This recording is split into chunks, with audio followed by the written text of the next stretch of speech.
Hello everyone, आप सभी का स्वागत है स्टडी फाउंडेशन यूट्यूब चैनल पे। आज का लैंग्वेज टू इंग्लिश का क्लास के अंदर हम लोग 200 बेस्ट एमसीक्यू का क्लास नंबर 3 डिस्कस करेंगे। इस क्लास के अंदर हम लोग फंक्शन ऑफ लैंग्वेज और डेवलपमेंट ऑफ 4 स्किल से एमसीक्यू को डिस्कस करेंगे। इससे पहले क्लास आप सभी को डिस्क्रिप्शन बॉक्स में मिल जाएगा। तो चलिए आज का वीडियो को शुरू करते हैं। सबसे पहले हम लोग बेसिक जानते हैं। लैंग्वेज का जो 4 स्किल है उसका नाम है लिसनिंग, स्पीकिंग, रीडिंग और राइटिंग। LSRW शॉर्ट में कहा जाता है। मोड ऑफ कम्युनिकेशन दो प्रकार का होता है, ओरल और रिटेन। डायरेक्शन ऑफ कम्युनिकेशन जो है दो प्रकार का होता है, रिसेप्टिव और प्रोडक्टिव। रिसेप्टिव का मतलब होता है मैसेज को रिसीव करना, प्रोडक्टिव का मतलब होता है मैसेज को प्रोड्यूस करना। इसके बाद इसका रिसेप्टिव का ओरल के अंदर दो पार्ट होता है, लिसनिंग और रीडिंग। प्रोडक्टिव का दो पार्ट होता है, स्पीकिंग और राइटिंग। ओरल के अंदर लिसनिंग और स्पीकिंग आता है और राइटिंग के अंदर रिटन के अंदर आता है रीडिंग और राइटिंग। प्राइमरी स्किल कहा जाता है लिसनिंग और स्पीकिंग को, सेकेंडरी स्किल कहा जाता है रीडिंग और राइटिंग को, हाई ऑर्डर स्किल कहा जाता है क्रिएटिविटी, प्रॉब्लम सॉल्विंग या फिर इमेजिनेशन को, री इन्फोर्समेंट स्किल कहा जाता है स्पीकिंग और राइटिंग को। इसके बाद नेक्स्ट हम लोग दो इंपॉर्टेंट टर्म को डिस्कस करेंगे, स्कीमिंग और स्किनिंग।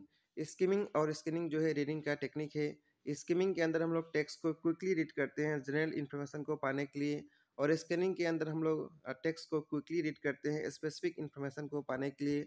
नेक्स्ट हम लोग इंटेंसिव रीडिंग और एक्सटेंसिव रीडिंग के बारे में जानेंगे। इंटेंसिव रीडिंग जो है लर्नर फोकस इसके अंदर करता है वोकैबुलरी और ग्रामर के ऊपर। इसके माध्यम से रीडिंग स्किल डेवलप होता है और एक्टिव वोकैबुलरी डेवलप होता है। एक्सटेंसिव रीडिंग क्या है? Learners read easy enjoyable books to build the reading speed and fluency. Learner attention is on the meaning. यहाँ पे लर्नर का अटेंशन जो है मीनिंग के ऊपर होता है, एवरी टेक्स्ट के ऊपर नहीं होता है। इसके माध्यम से पैसिव वोकैबुलरी डेवलप होता है। इसके बाद नेक्स्ट हम लोग इस टॉपिक के ऊपर जो प्रीवियस एग्जाम में क्वेश्चन आया हुआ है उसको डिस्कस करेंगे। Language skill are best learn. Language skill जो है अच्छी तरह से कब सीखा जा सकता है? जब उसको हम लोग इंटीग्रेट मैनर में सीखेंगे। सभी जो है स्किल है उसको हम लोग इंटीग्रेट करके सीखेंगे। इस प्रकार का ऑप्शन ऑप्शन नंबर बी में दिया है, तो सही आंसर होगा ऑप्शन नंबर बी। इसके बाद नेक्स्ट क्वेश्चन है, among the four language skill which pair constitute re skill. Re skill के बारे में जस्ट हम लोग डिस्कस किए। इनमें से कौन सा री स्किल है? स्पीकिंग और राइटिंग। तो इस क्वेश्चन का सही आंसर होगा ऑप्शन नंबर डी। इसके बाद नेक्स्ट क्वेश्चन है, one of the sub skill that is assess for speaking would be. तो एक सब स्किल जो है स्पीकिंग को एसेस कर सकता है, वो क्या है? वो है using appropriate volume, clarity, gestures in individual और ग्रुप सिचुएशन।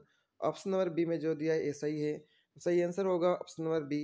इसके बाद नेक्स्ट क्वेश्चन है, the best sequence of learning the English language. English सीखने का सबसे अच्छा सीक्वेंस जो है लैंग्वेज का कौन सा होता है? LSRW होता है, लिसनिंग, स्पीकिंग, रीडिंग और राइटिंग। तो इस क्वेश्चन का सही आंसर होगा ऑप्शन नंबर ए। इसके बाद नेक्स्ट क्वेश्चन है, stress, rhythmic pattern and intonation pattern of language and appropriate vocabulary are the micro skill involved in which of the following। तो ये सब जो स्किल है किसके अंदर जो है इन्वॉल्व होता है? इन्वॉल्व होता है स्पीकिंग के अंदर। तो सही आंसर हो जाएगा ऑप्शन नंबर 3। इसके बाद नेक्स्ट क्वेश्चन है, how many life skill are there. Life skill कितना है? 10 है, तो सही आंसर हो जाएगा ऑप्शन नंबर 2। लाइफ स्किल क्या क्या आता है लाइफ स्किल के अंदर? Communication, interpersonal skill, empathy, self awareness, problem solving, decision making, creativity, critical thinking, coping with stress, coping with emotion. इसके बाद नेक्स्ट क्वेश्चन है, which of the following statement is correct. यहाँ पे जो लैंग्वेज के बारे में स्टेटमेंट दिया कौन सा सही है?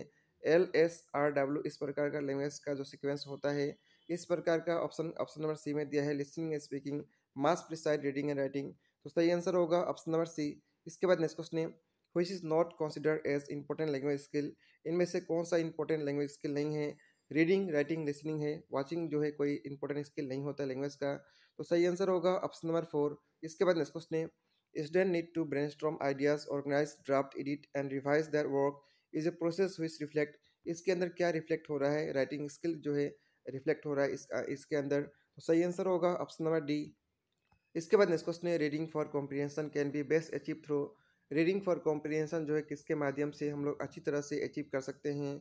Learners reading silently and asking comprehension question, इसके माध्यम से हम लोग अचीव कर सकते हैं, तो सही आंसर होगा ऑप्शन नंबर डी। इसके बाद नेक्स्ट क्वेश्चन है, skill reading is a. Skill reading क्या है? कंस्ट्रक्टिव है, तो सही आंसर होगा ऑप्शन नंबर सी। इसके बाद नेक्स्ट क्वेश्चन है, reading story, novel, comics and cartoons facilitate. Reading story, novel, comic जो है ये क्या फैसिलिटेट करता है? ये एक्सटेंसिव रीडिंग फैसिलिटेट करता है, तो सही आंसर होगा ऑप्शन नंबर बी। इसके बारे में ऑलरेडी हम लोग डिस्कस कर चुके हैं। इसके बाद नेक्स्ट क्वेश्चन है, the alphabetic method, the phonetic method, the word method and sentence method are associated with. ये सभी जो मेथड है किसके साथ जुड़ा हुआ है? ये रीडिंग जो है स्किल के साथ जुड़ा हुआ है, तो सही आंसर होगा ऑप्शन नंबर 3। इसके बाद नेक्स्ट क्वेश्चन है, summarising, note making, reporting are associated with this skill. ये सब जो है किसके साथ जुड़ा है, राइटिंग स्किल के साथ जुड़ा हुआ है। तो सही आंसर होगा ऑप्शन नंबर 2।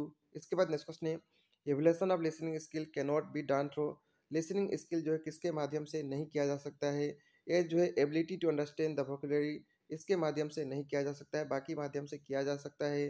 तो सही आंसर होगा ऑप्शन नंबर ए। इसके बाद नेक्स्ट क्वेश्चन है, example of creative reading, creative reading का कौन सा इनमें से एग्जाम्पल है, रीडिंग फॉर मीनिंग जो है क्रिएटिव रीडिंग का एग्जाम्पल है। तो सही आंसर होगा ऑप्शन नंबर 4। इसके बाद नेक्स्ट क्वेश्चन है, extensive reading is a, extensive reading किसको कहा जाता है, reading the text for pleaser, जो प्लीजर के लिए टेक्स्ट को रीड करते हैं उसको कहा जाता है।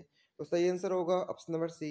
इसके बाद नेक्स्ट क्वेश्चन है, intensive reading stand for, intensive reading किसको कहा जाता है, जिसके अंदर हम लोग टेक्स्ट को डिटेल में रीड करते हैं उसको कहा जाता है reading the text in part for detail. तो सही आंसर होगा ऑप्शन नंबर सी। इसके बाद नेक्स्ट क्वेश्चन है, listening and reading are these skill, listening और रीडिंग जो है क्या स्किल है, रिसेप्टिव स्किल है। तो सही आंसर होगा ऑप्शन नंबर ए। इस वीडियो में हम लोग इतना ही डिस्कस करेंगे।